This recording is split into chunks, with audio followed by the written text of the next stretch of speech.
Good morning, fifth graders. Today we are going to be doing a lesson 3.2. Yesterday you were working with reptiles, repeated tilings with quadrilaterals. Today you're going to do the same thing with similar triangles. So first we're going to go over the work from yesterday. So you can see if you weren't able to get into the pattern block shapes, or if maybe your drawings were kind of hard to do, you can see what was supposed to happen. In question A, you should have seen that all rectangles and parallelograms have copies that can fit together to make a larger shape that is similar to the original. Also, there are some trapezoids that have copies that can fit together to make a large similar shape. So here's an example of a rectangle and how you could make it into 4 copies. A parallelogram, you can see how you can make it into 4 copies. And here are 2 different trapezoids that would be able to be made into a similar shape. I'll move my pointer so that you can see those. In question B, answers may vary for all of these. So the scale factor, if you did a scale factor of 2, because each side length would be twice the original. If you did a scale factor of 2, the perimeter of the larger figure would be double, 2 times as great as the perimeter of the small. And for the area, again, if you did a scale factor of 2, the area would be 4 times the area of the small because it takes 4 copies to make the larger figure. This is also the square of the scale factor. I think I've said that before. In question C, they asked you to do larger shapes. So here would be if you did rectangles with a scale factor of 3, you could do rectangles with a scale factor of 4. Notice that you would end up with 9 rectangles or 16 rectangles if you did 4. In C2, it says answers will vary. Students will most likely find a quadrilateral with a scale factor of either 3 or 4. If the answer is 4, the side lengths of the new reptile are 4 times the original. If you did 3, it would be 3 times the original. There it says also the side lengths of the new reptiles in question C are twice the side lengths of A.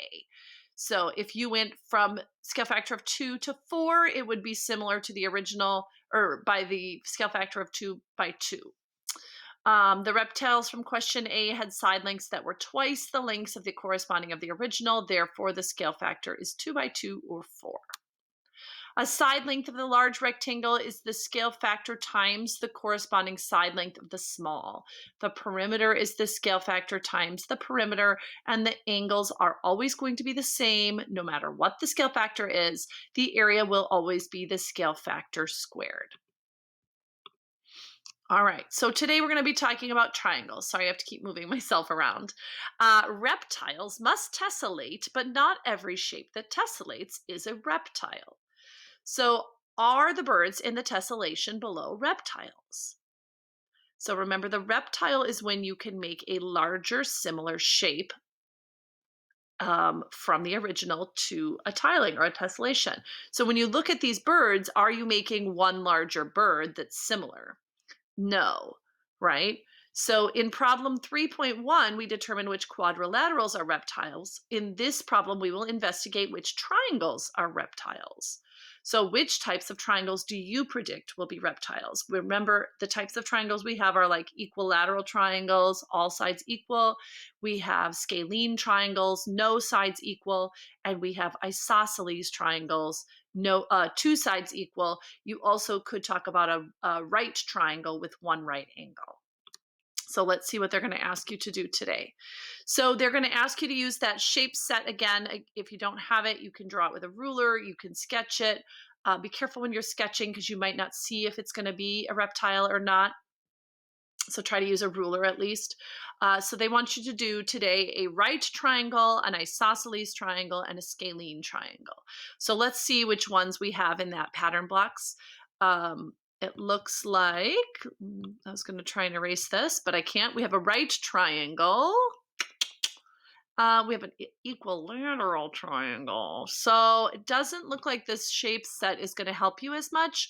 What I did put out here in Schoology in a PDF, if you want, is a copy of some triangles, which you could copy and then see if you could divide it into smaller shapes. Or you could trace these, you could cut them out and trace them and see if you could make them into a bigger shape. One way or the other, you could do that. 3.2a is loading. That one is smaller triangles, I think, and 3.2b is larger triangles. So here they give you two copies of each. You could trace those and see. Otherwise, like I said, you could draw them with a ruler too. All right, so which of these triangles reptile? Make a sketch to show how the copies fit together to make a large similar triangle. Look at your sketches from question A. What is the scale factor? Explain how is the perimeter related? How is the area related? You might now be able to answer those two questions without even measuring. C1 says the same thing as yesterday, extend it to be larger. So again, you could do 3 or 4 if you can. Find the scale factor from the original to the new. And what do the scale factors tell you about the side lengths, the perimeters, the angles, and the area? So this is exactly like yesterday's assignment. And then it is going to continue on. This one has C and D. Study the reptile patterns you sketched for questions A and C. Copy each of the triangles below, then divide each triangle into 4 or more smaller similar triangles. So again, you're going to want to use those worksheets for this, or you can copy them with a ruler. In E, it says, suppose you are given a rectangle or a triangle reptile and a scale factor of 5. How many copies of your reptile would be needed to make the scale copy? Explain. E2, it takes 9 copies of a certain reptile to make a similar figure. What is the scale factor between the original and the image? Explain.